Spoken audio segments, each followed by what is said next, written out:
相手はランキング27位デンジ選手です。デンジさんってあのデンジさんなのか。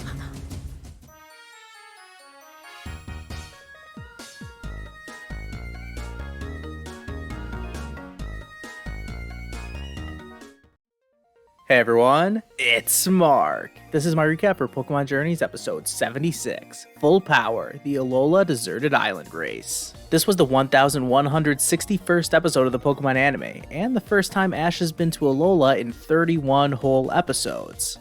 You know what? Let's go to the Alola region again soon!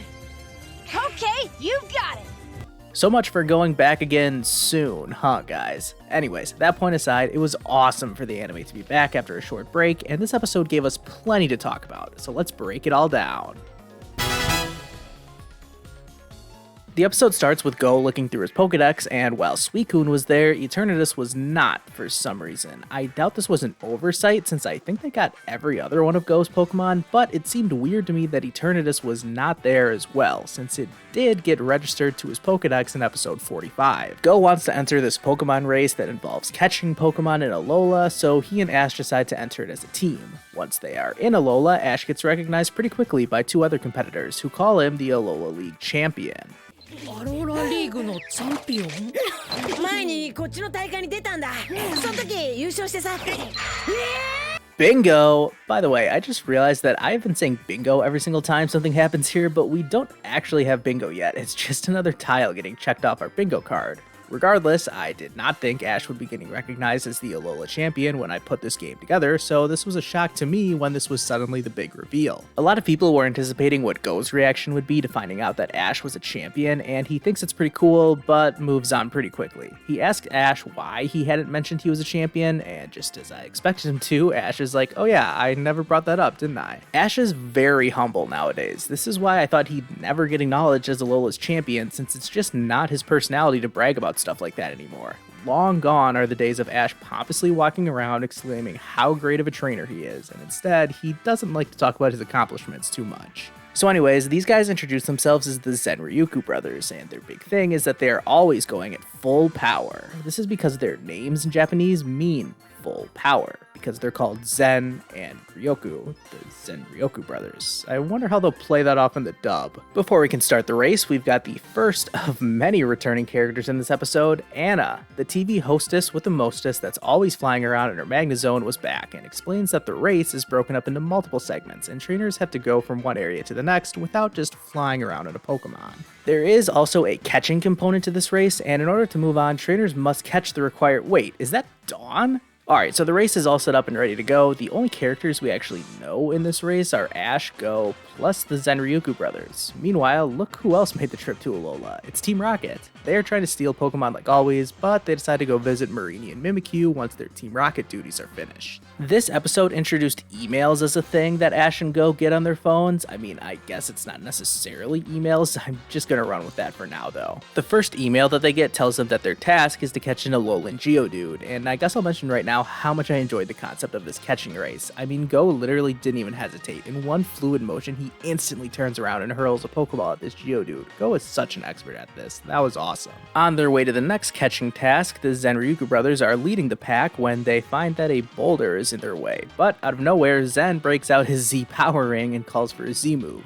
Get the full animation of the two of them and Komodo doing the poses, but I was a little surprised when the ending shot didn't have the Japanese text displaying the name of the Z move like normal. What's up with that? Oh yeah, it's because they didn't actually execute the Z move correctly, and the boulder just ends up falling towards Team Rocket because of course it does. This was the first time that Go has seen someone attempt a Z move before, so he asked Ash if he could use them, which he could if he hadn't left his Z ring at home. We'll be seeing that thing in action soon though. Alright, the next Pokemon that they have to catch is a Bruxish, and Ash sends out Lucario so that it can locate one using its aura, which was a pretty cool moment. Ash didn't use any aura himself in this episode, but hey, at least it was cool to see Lucario again. They find a Bruxish and start to battle it, and can I just say that one of my pet peeves about the anime is when people complain about stupid little things like a Bruxish being able to defend itself against Pikachu's Electro Web. I mean, seriously, it blows my mind that some people are complaining that Pikachu's Electro Web didn't just easily disarm this Bruxish, and are claiming that this is some kind of power scaling and that Pikachu should be way stronger than this. Guys, Bruxish used Aqua Tail to defend itself. There is absolutely nothing wrong with stuff like this. The anime would be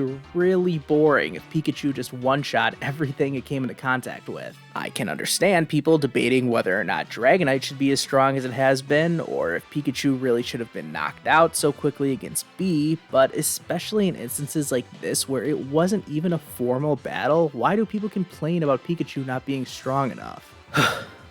Okay, with that off my chest, let's move on. Go uses the Pyukumuku that he caught the last time he was in Alola and manages to catch the Bruxish. The Zenryuku brothers attempt another Clankor Soul Blaze, and it works out about as well as the first one. This next part was fantastic. Champion Ash steps in and we have a champion time listening to him give advice to the two brothers. He gives them tips about how to use a Z-move and even speaks in his usual, less than articulate manner, but the brothers seem to understand him perfectly. The race is now reaching its climax. There's only one catching task left, and it's Passimian that they're after.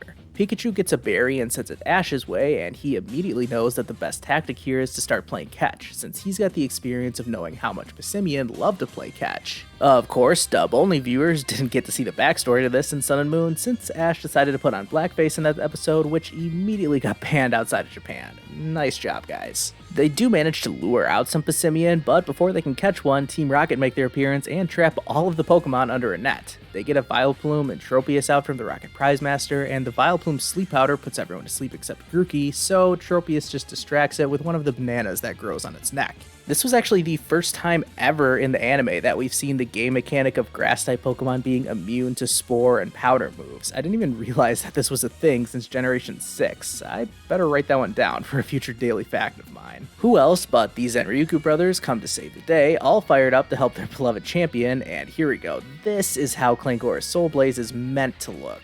Team Rocket get blasted off again, but this isn't the last we'll see of them in this episode. After thanking the brothers for their help and congratulating them on pulling off the Z move with Komodo, they fast forward through the last parts of the race and get straight to the photo finish, which Ash barely wins for him and Go. It probably wasn't a shock to anyone that the champion of all people won the race, but it was a cool moment nonetheless. Team Rocket crash lands somewhere, and wait, I think I recognize that tree. I definitely recognize this man-made hot spring, and we all recognize James's Marini and Jesse's Mimikyu, and BeWare definitely recognizes these four goons. This was a pretty short but sweet, wholesome reunion for Team Rocket and their Alolan family. They really didn't need to be in this episode, but it was a nice touch, this being the first time ever that they've reunited with any of the Pokemon they've previously released. The episode ends with Ash and Go back on the beach, and wait, now Ash is getting an email? What for? Apparently, it's a World Coronation Series notification.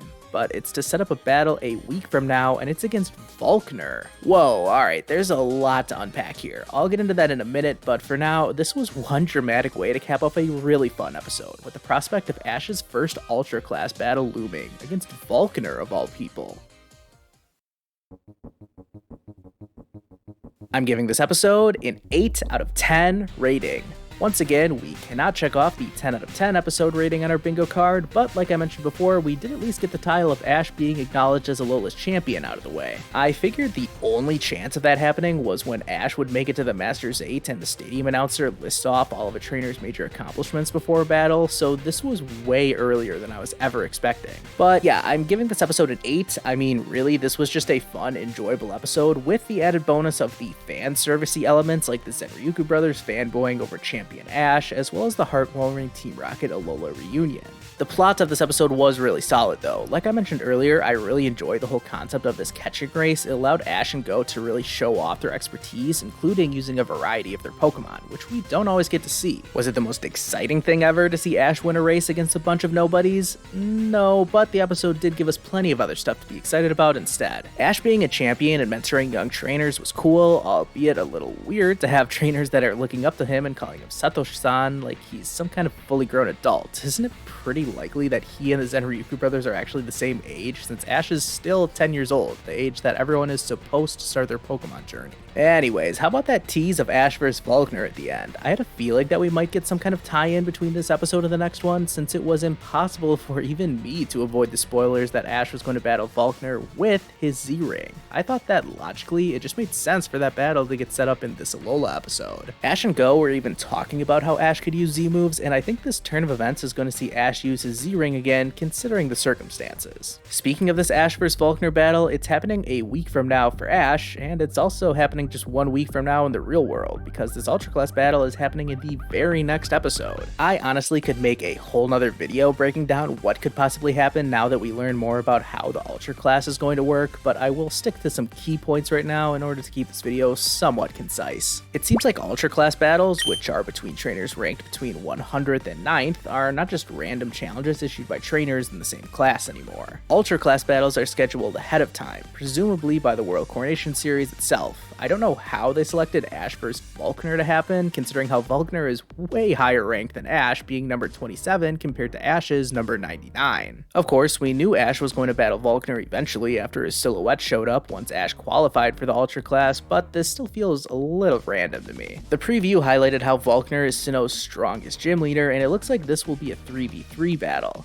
Ash and Volkner's gym battle was also 3v3 back in Diamond and Pearl, but this time around Volkner will be using Electivire, Rotom, and Luxray, while Ash will be using Lucario, Gengar, and Pikachu. It looks like this battle is going to be treated like a big deal since fans are going to be in attendance in what I am assuming is the Sunny Shore Gym. I guess we'll find out that detail next week. But these Ultra Class battles definitely seem more intense than what Ash has experienced so far in Journeys. I wonder if a Rotom drone will referee this match. I mean, back in the day during Diamond and Pearl, they actually made it a pretty big deal that Volkner used a robotic referee for his matches. That was like the peak of technological advancement back in 2010, but we are far past that now. The other thing I wanted to bring up was Ash using his Z-Ring. Now, I have no idea if this is going to be a permanent thing, or if Go just wanted to see Ash use his Z-Ring and this will just be a one-off. I need to brush up on my Sun and Moon lore because I used to think it was only possible to use Z-moves in Alola, but of course Ash and Kiawe did use them in Kanto back in Sun and Moon too, so I'm a little unclear on how these mechanics work. What I am sure of though is that Ash is 100% winning this battle against Volkner. I mean, it's all but confirmed that Ash and Pikachu are going to use 10 million volt Thunderbolt, and there is no way that Ash is losing a battle when he pulls out that move. Not only that, but we're finally going to see Ash use Lucario and Gengar in a real battle for the first time in forever, so I expect his Journeys team to really shine in this match. It'll be a close one, but I fully expect Ash to win. Let me know what you guys think will happen down in the comments, as well as what your thoughts were on this Alola episode. I'm sorry for getting this video out a day late. I had some stuff come up in the last few days that really got me busy, and then I was sick on Friday night. Not a good mix when I'm trying to get these reviews out as fast as possible. If I am somehow incredibly productive this week, I want to try and get out a review of Pokemon Coco, aka Pokemon the Movie Secrets of the Jungle, as well as maybe another video as well, but no promises on either of those things happening.